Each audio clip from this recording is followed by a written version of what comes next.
Good morning girls. आज हम chapter 4 में टॉपिक पढ़ेंगे टाइप्स ऑफ क्वालिटेटिव क्लासिफिकेशन, है ना। अब क्वालिटेटिव क्लासिफिकेशन या गुणात्मक वर्गीकरण क्या होता है, ठीक है। गुणात्मक वर्गीकरण जो होता है उसमें हम सिर्फ किसी भी डेटा, है ना, या फिर किसी भी यूनिट की हम किसकी बात करते हैं, सिर्फ उसकी क्वालिटीज़ की, यानी उसके गुणों की, है ना। तो इसमें हम क्या करेंगे, सिर्फ हम क्वालिटीज़ पे ध्यान देंगे, ठीक है। तो हमारा ऑर्गेनाइजेशन ऑफ डेटा जो चैप्टर है या आंकड़ों का संगठन, ठीक है, इसमें हमारे पास में क्या आएगा, सबसे पहला है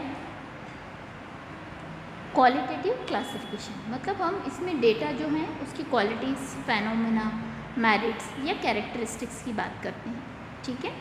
इसमें हमारा बेसिस क्या होता है, कोई रिलीजन है ना, कोई धर्म है, व्यवसाय या कोई बिजनेस है, या लिटरेसी रेट है, साक्षरता की दर है, इसके बारे में हम इसकी बात करते हैं, ठीक है। तो अब इसके हम टाइप्स की बात कर लें। इसके 2 टाइप्स हैं, ठीक है। पहला है साधारण वर्गीकरण यानी सिंपल क्लासिफिकेशन, और सेकंड है बहुगुण वर्गीकरण या मैनीफोल्ड क्लासिफिकेशन, ठीक है। तो हम बात करेंगे सिंपल क्लासिफिकेशन की। जब भी डेटा क्लासिफाइड होता है बेसिस ऑफ सिंगल फीचर्स, है ना, मैंने उसका एक ही गुण, इसमें हम द्वंद्व भाजन या द्विभाजन वर्गीकरण भी कहते हैं, है ना। मतलब इसमें हम सिर्फ एक ही गुण को ध्यान में रखते हैं, ठीक है। उसी से हम उसके उपवर्ग बना लेते हैं, मतलब उसका सब क्लासिफिकेशन भी प्रिपेयर कर लेते हैं। जैसे फॉर एग्जांपल मेल फीमेल, है ना, मेल है तो हमको फीमेल्स की क्वांटिटी इजीली पता चल जाती है। देन लिटरेसी रेट है, इलिटरेसी पता चल जाती है ना। फिर है शिक्षित अशिक्षित लोग पता चलते हैं, स्वस्थ और अस्वस्थ व्यक्ति, है ना।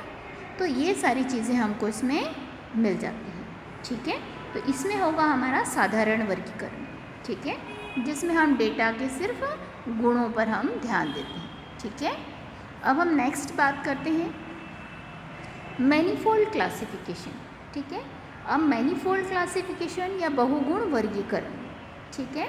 अब ये बहुगुण वर्गीकरण जो होता है इस क्लासिफिकेशन में, इन दिस क्लासिफिकेशन, है ना, इस वर्गीकरण में हम मोर एंड देन 2 फीचर्स, है ना, या तो एक से अधिक या फिर उससे ज़्यादा गुणों की हम बात करते हैं। मतलब इसमें बहुगुण होते हैं, एक ही नहीं बहुत सारे गुण हमको देखने को मिल जाते हैं इस डेटा के थ्रू या इस वर्गीकरण के थ्रू। और ये मेथड जो होती है बहुत ही सिंपल मेथड होती है। तो इसमें क्या है, हम बहुत सारे गुणों का वर्गीकरण करते हैं। इसमें पहले एक गुण के आधार पर हम 2 वर्ग बनाते हैं, है ना। फर्स्टली हम क्या करते हैं, 2 क्लासेस फॉर्म करते हैं, है ना, उसके सब क्लासेस प्रिपेयर हो जाते हैं, ठीक है। तो मैनीफोल्ड क्लासिफिकेशन जो है अंडरस्टैंड होता है इसके थ्रू, ठीक है।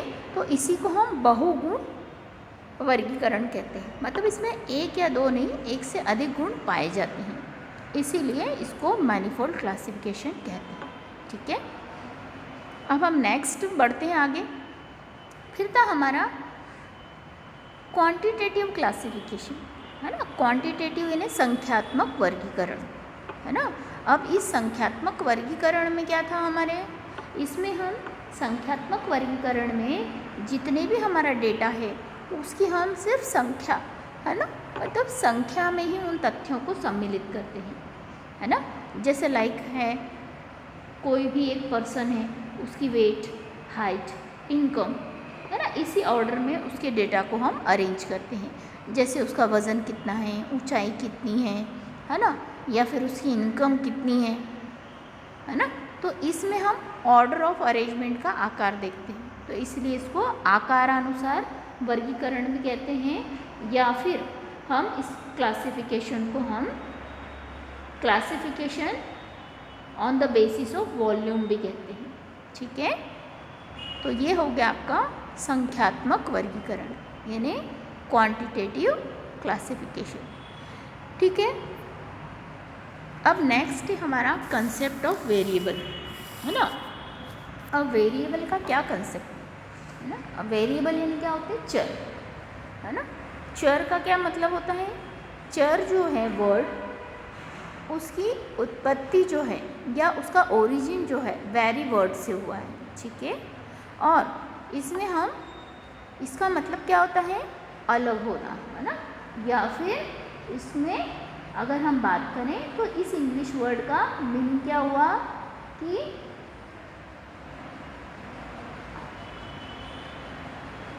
दूर होना, है ना।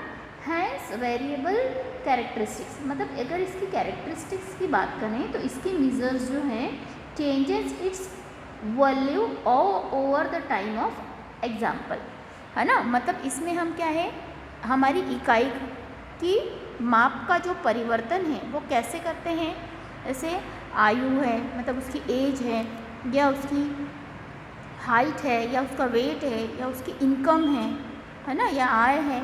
इसमें हम अलग अलग इकाइयों में उसके वेरिएबल्स लेते हैं, मतलब उसके चरों की गणना करते हैं या माप लेते हैं, ठीक है। कि जैसे, है ना, उसने पर्टिकुलर इस ईयर में कितनी इनकम कमाई, है ना, उसकी इनकम कितनी थी, या उसकी पर्टिकुलर हाइट कितनी है ना, या फिर उसकी इंचेस में, सेंटीमीटर में कितनी हाइट है, या उसका वेट कितना है जिसको हम किलोग्राम में माप सकते हैं, या उसकी इनकम को हम रुपीज़ में कन्वर्ट कर सकते हैं। तो ये सारी चीज़ें जो रहती हैं वो वेरिएबल्स के अंतर्गत आती हैं, ठीक है। अब हमारे वेरिएबल्स कितने टाइप्स के होते हैं, वेरिएबल 2 टाइप्स के होते हैं, ठीक है। तो अब हम वेरिएबल्स की टाइप्स देखेंगे। टाइप्स ऑफ वेरिएबल्स में 2 टाइप्स हैं, discrete variables and continuous variables. अब हम डिस्क्रीट की बात करें तो डिस्क्रीट वेरिएबल्स यानी खंडित चर, है ना। डिस्क्रीट वेरिएबल्स वो वेरिएबल्स होते हैं which are complete the exact and are not express fractional, है ना। इनको हम फ्रैक्शनली डिवाइड नहीं कर सकते हैं, है ना। ये पूर्णांक में ही होते हैं, मतलब पूरी तरीके से इसका नंबर्स होते हैं, ठीक है। और ये एक निश्चित मात्रा में भी होते हैं, मतलब इनकी जो संख्या होती है वो निश्चित होती है, ठीक है। लाइक क्लास में हमारे स्टूडेंट्स की संख्या, है ना। फिर है हमारे जितने नंबर ऑफ पास्ट स्टूडेंट्स हैं, है ना, जो हमारे पास हो गए उत्तीर्ण छात्र हैं, ठीक है। इस तरीके के हमारे जो है एब्सेंट स्टूडेंट्स हैं, जो अनुपस्थित विद्यार्थी हैं, उनकी संख्या। तो ये सारी संख्याएं क्या होती हैं, डिस्क्रीट वेरिएबल्स में आती हैं, ठीक है। अब है कंटिन्यूअस वेरिएबल्स, ठीक है। अब कंटिन्यूअस वेरिएबल्स कौन से होते हैं, जो कंटिन्यूशन में, मतलब सतत चर होते हैं, है ना, जो निरंतर बढ़ते रहते हैं, मतलब इनका क्या होता है, इंक्रीज होते रहते हैं ये, ठीक है। And value with in the range of possibilities, इनकी पॉसिबिलिटीज़ कैसी होती है, बढ़ने वाली, इंक्रीज वाली होती हैं, इंक्रीजिंग के रहती हैं। And numerical value can be kept which once within the range of value, है ना। इसकी रेंज ऑफ वैल्यू जो है वो कंटिन्यूस वेरिएबल की थ्रू होती है ना। टेक एनी फ्रैक्शनल वैल्यू, इसमें हम 2 कंप्लीट नंबर्स को लेकर के उसके आधार पर हम काम कर सकते हैं, ठीक है। जैसे विद्यार्थियों की लंबाई या उनकी हाइट है, ठीक है। जैसे हमने क्लास में बच्चों की ऊंचाई जो होती है, हाइट के लिए हम क्या कर सकते हैं, डेटा कलेक्ट कर सकते हैं। तो इस तरीके के चर जो होते हैं या वेरिएबल्स हम यूटिलाइज कर सकते हैं। अब हम बात करेंगे इसमें डिफरेंस की, ठीक है। कंटिन्यूस वेरिएबल और डिस्क्रीट वेरिएबल, ठीक है। इसमें हमारा डिफरेंस, सबसे पहले हम देखें meaning. This variable rise continuously, है ना। अब कंटिन्यूस वेरिएबल से ही समझ में आ रहा है कि कंटिन्यूसली क्या होते हैं, राइज होते रहते हैं, है ना। जबकि डिस्क्रीट वेरिएबल जो होते हैं, this variable do not rise continuously, ये राइज नहीं होते हैं, मतलब बार बार राइज नहीं होते हैं, ठीक है।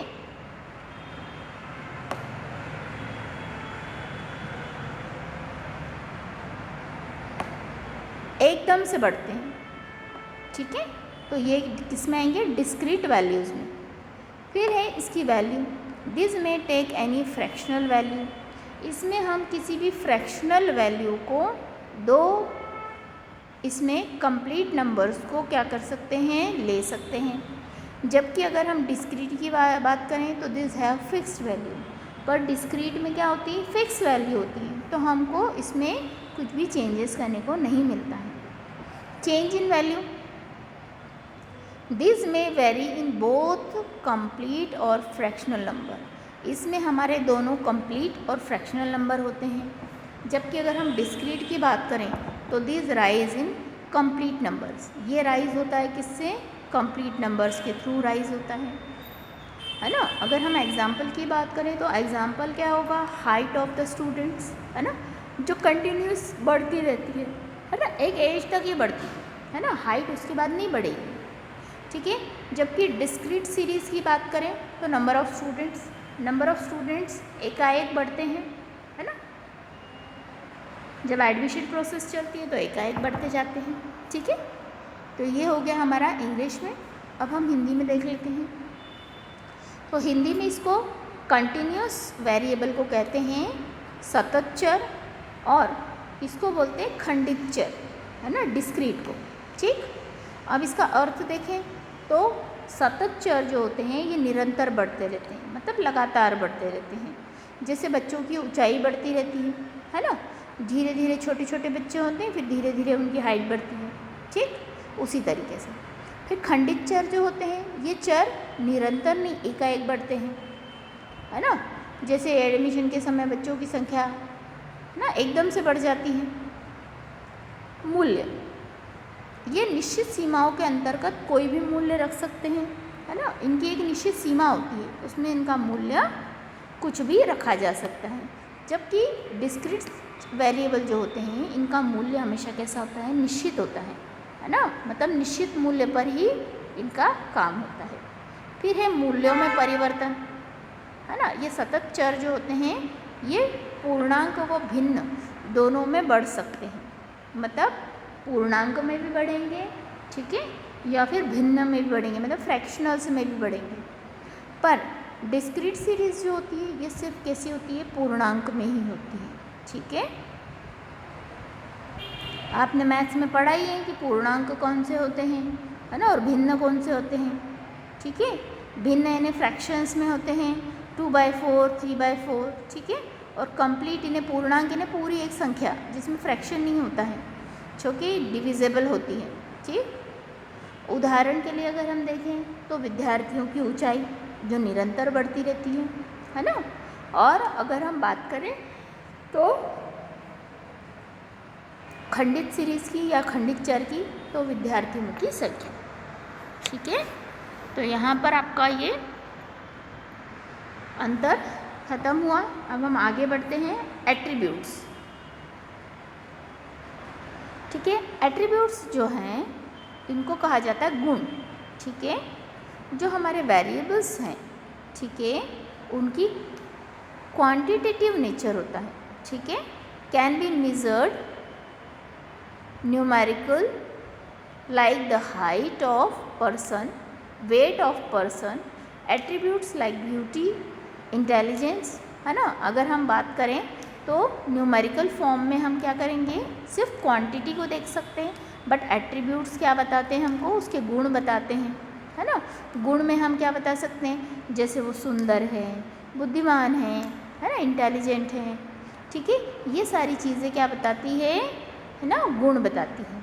तो संख्या जो होती है, मतलब न्यूमेरिकल फॉर्म जो होते हैं, वो सिर्फ हमको क्या बताते हैं कि भाई हमारी क्वांटिटी कितनी है, बट जबकि क्वालिटीज़ कौन बताता है, एट्रीब्यूट्स, है ना। अगर हम उसको कहें तो क्वालिटीज़ भी हो सकती है या गुण भी कह सकते हैं, ठीक है। तो ये सारी चीज़ें एट्रीब्यूट्स के अंतर्गत आती हैं, ठीक। अब देखिए some important terms related to frequency distribution. अब हम इसमें बात करेंगे आवर्ती वितरण संबंधी कुछ महत्वपूर्ण तकनीकी शब्द, है ना।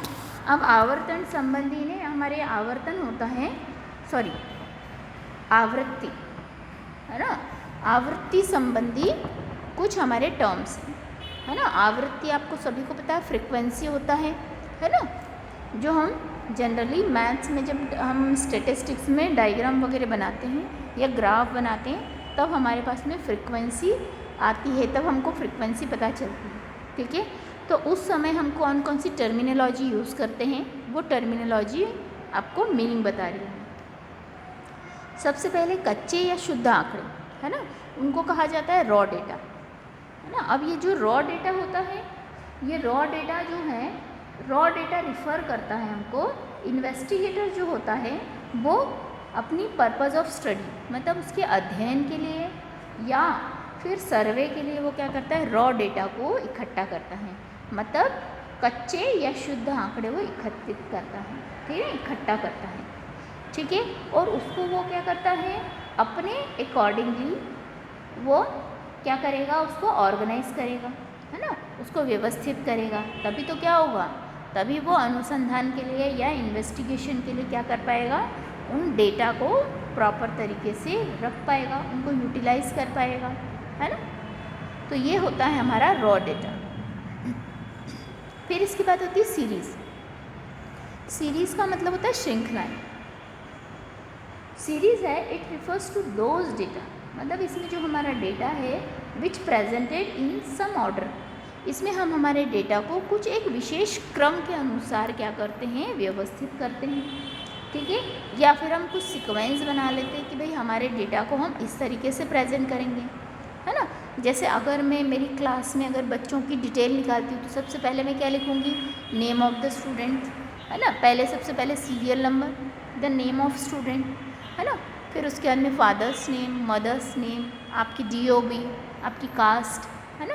फिर उसके बाद में आपकी बाकी की सारी डिटेल। तो ये हम क्या करते हैं, एक सीरीज़ बना लेते हैं, है ना, मतलब श्रृंखला बना लेते हैं कि हमारा डेटा जो है हम किस सीक्वेंस में रखेंगे, ठीक है।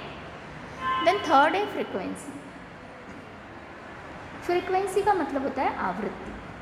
फ्रीक्वेंसी रिफर्स टू नंबर, मतलब फ्रीक्वेंसी रिफर्स कैसे करती है, ऑब्जर्वेशन या करस्पॉन्डिंग के लिए हम एक पर्टिकुलर क्लास के लिए यूटिलाइज करते हैं, है ना। मतलब एक अलग से एक ऐसी डेटा में एक आइटम होती है जिसको हम बार बार यूटिलाइज करते हैं, उसको हम फ्रीक्वेंसी कहते हैं। जैसे सपोज़ कीजिए मेरे पास में नंबर्स हैं, है ना, गर्ल्स के अकाउंट्स में या इको में नंबर्स आए ना, तो इकोनॉमिक्स में अगर मेरे पास में स्टूडेंट्स के नंबर आए हैं तो उसमें कितनी लड़कियां ऐसी हैं जिनको 40 मार्क्स आए हैं, है ना, 50 आउट ऑफ 50, तो मैं क्या करूँगी, उनको देखूँगी, तो मेरी फ्रीक्वेंसी या आवृत्ति कितनी हो जाएगी। अगर 5 बार कोई 5 लड़कियों को 40 मार्क्स आए हैं तो मेरी आवृत्ति ये फ्रीक्वेंसी कितनी होगी, 5, मतलब 40 मार्क्स के लिए फ्रीक्वेंसी कितनी हो गई, 5, ठीक है। तो इस तरीके से ये फ्रीक्वेंसी हम निकालते हैं, ठीक है। देन हम आगे बढ़ते हैं हम। देन फोर्थ पॉइंट है क्लास लिमिट्स, जिन्हें वर्ग सीमाएँ। अब ये वर्ग सीमाएँ क्या होती हैं, इट मेड फ्रॉम 2 नंबर्स, है ना, ये 2 नंबर्स से बनती है, ठीक है। एक तो होता है हमारा लोएस्ट नंबर, मतलब निचली संख्या या निम्न स्तर की संख्या या निम्न सीमा, और एक होता है हाईएस्ट वैल्यू, है ना। हाईएस्ट वैल्यू यानी हमारी ऊपरी सीमा, है ना, ये उच्च सीमा, ठीक है, उसको कहा जाता है। तो ये क्या कहलाएगी हमारी, ये लिमिट्स कहलाएगी, क्लास लिमिट, लोअर लिमिट और अपर लिमिट, ठीक है। इसमें जैसे अगर हम 0 से 10 तक की बात करें वर्ग की, तो इसमें लोअर लिमिट क्या हो जाएगी, 0, और अपर लिमिट कितनी हो जाएगी, 10, है ना। अगर हम लोअर लिमिट को हम क्या कहेंगे, L1, और अपर लिमिट को हम क्या कहेंगे, L2। इस तरीके से हम क्लास लिमिट्स को डिस्क्राइब करते हैं, ठीक है। अब इसके बाद हम बात करेंगे क्लास इंटरवल्स की, ठीक है। अब हमारे क्लास इंटरवल्स जो हैं वो कैसे हैं, क्लास इंटरवल्स में हमारे पास में जो लिमिट होती है ना, अपर लिमिट और लोअर लिमिट, ठीक है, उसको हम क्या करते हैं, उसको हम और ज़्यादा डिस्क्राइब करते हैं, ठीक है, ठीक।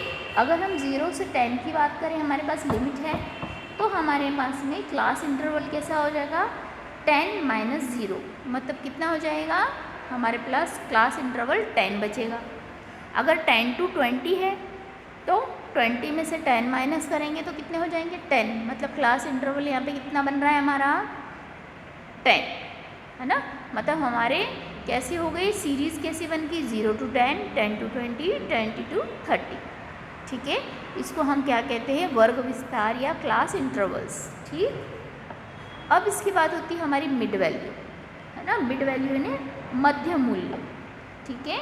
अब मिड वैल्यू जो होती है हम उसको किस तरीके से निकाल सकते हैं, जो हमारी लोअर लिमिट है और अपर लिमिट, उसका हम क्या निकालते हैं, एवरेज, ठीक है, या उसका औसत निकालते हैं।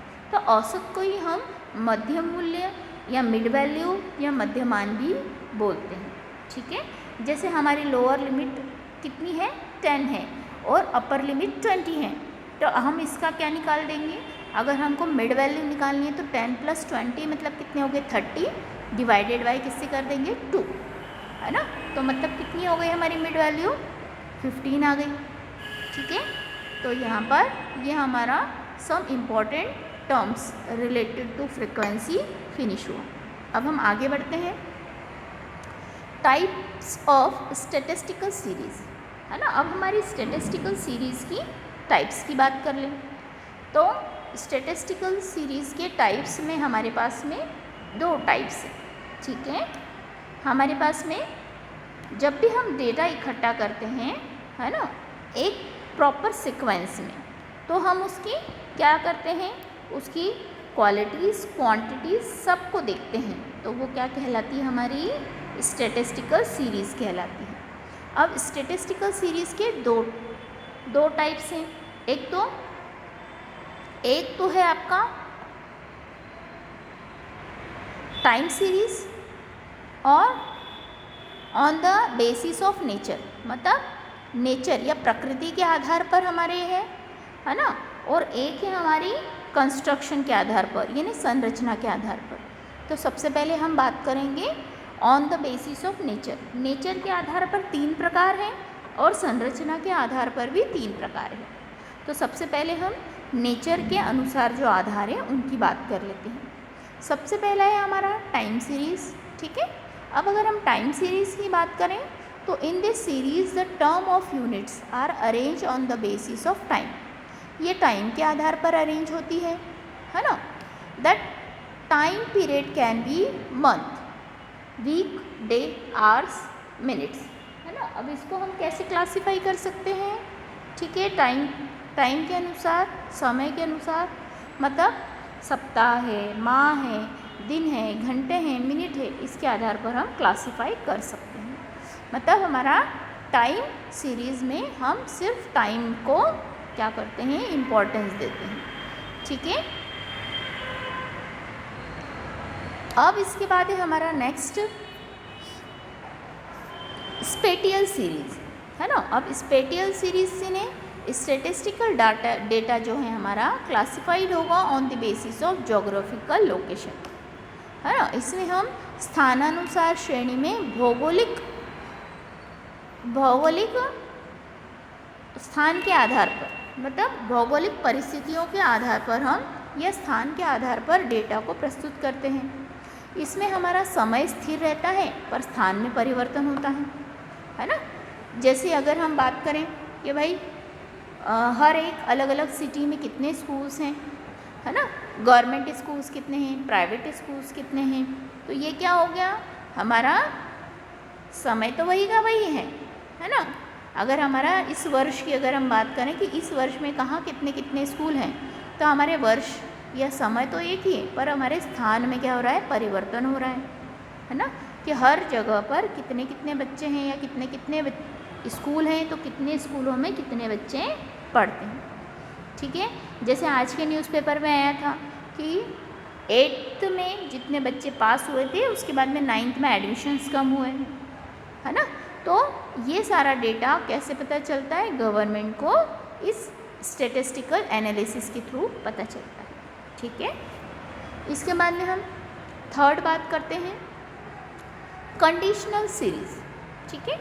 अब इस कंडीशनल सीरीज़ की अगर हम बात करें तो कंडीशनल सीरीज़ में क्या आ जाएगा, ठीक है, मतलब परिस्थिति अनुसार श्रेणी। अब इसमें परिस्थितियों के अनुसार हमारी जो श्रेणी बनती है, इसमें हम कंडीशनल सीरीज़ की बात करते हैं, ठीक है। अब इसमें हमारी कंडीशन कौन कौन सी हो जाएगी, ठीक, जैसे हमारी कंडीशन है, जैसे हमारी डेटा है, तो डेटा में हमारी कितनी जो डेटा है उसके, या हमारे हम स्टूडेंट्स का डेटा अगर कलेक्ट कर रहे हैं, है ना, तो स्टूडेंट्स के डेटा में स्टूडेंट्स की हाइट कितनी है, उनको मार्क्स कितने मिले, उनका वेट कितना है ना, तो उनकी एज कितनी है, ये सारा डेटा हम क्या करते हैं, कलेक्ट करते हैं। तो इसमें कंडीशनल डेटा इकट्ठा करते हैं, है ना, अकॉर्डिंग टू कंडीशन। हमारा सर्वे या हमारी जो इन्वेस्टिगेशन है उसके आधार पर उसकी कंडीशन कैसी है ना, तो डेटा अरेंज करने के लिए हमारे को मार्क्स कितने हैं, हाइट, वेट, एज, ये सारी चीज़ें इसमें शामिल होगी, ठीक है। तो हमारे टॉपिक को हम यहीं क्लोज करते हैं। नेक्स्ट वीडियो में हम आगे का टॉपिक एक्सप्लेन करें। Thank you girls.